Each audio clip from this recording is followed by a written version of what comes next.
I'm Charlotte Fry, joined by John Glasgow this morning. So a House panel is looking to stop illegal non-citizen voting and foreign funding of U.S. referendums. The House Administration Committee on Thursday sent 8 election-related bills to the full House for consideration, most of which still face an uncertain future. The measures now move to the House floor, but the bills face uncertain futures, as said there in that quote. This is a big deal. Joining us now is the chairman of the House Administration Committee, Wisconsin Congressman Bryan Steil. Congressman, you spearheaded the American Confidence in Election Act. How big of an issue is illegal non-citizen voting in this country?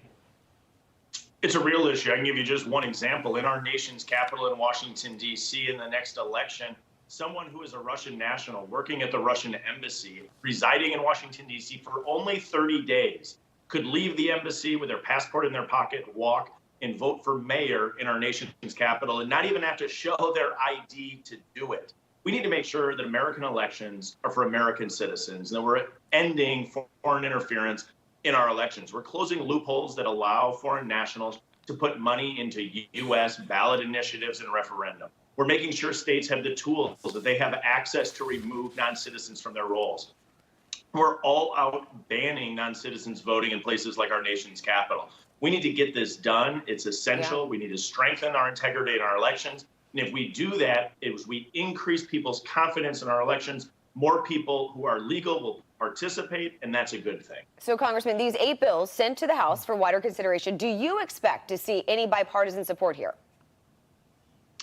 Some of these bills may. I think it's hard to have anyone justify non-citizens voting in our nation's capital. The idea that a Russian embassy worker who's a Russian national residing in D.C. for 30 days is eligible to vote for mayor makes absolutely no sense. Now, don't leave it to the Democrats to try to argue their way out of that box, because we know at the end of the day what they want. They want weak voter integrity laws. But let's put it to the floor. Let's bring it to a test. I'm confident you'll have 100% of Republicans in the House of Representatives, and that's enough to pass it. And let's find out if the Democrats really do support allowing non-citizens to vote in our nation's capital. Yeah. It would go hand in hand with what's going on at the southern border, too.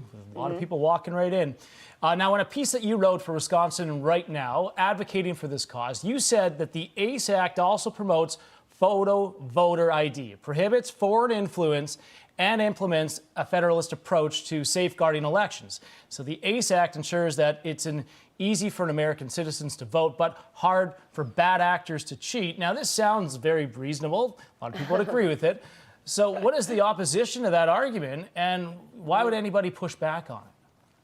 Well, you have people that don't want to see any election integrity measures go forward. Some of this bill is pretty darn common sense. One of these is that we simply give states the tools that they need to get the job done. That's giving states access to 2 things in particular: the Social Security death database. When's a good time to remove someone from the voter rolls? When they die.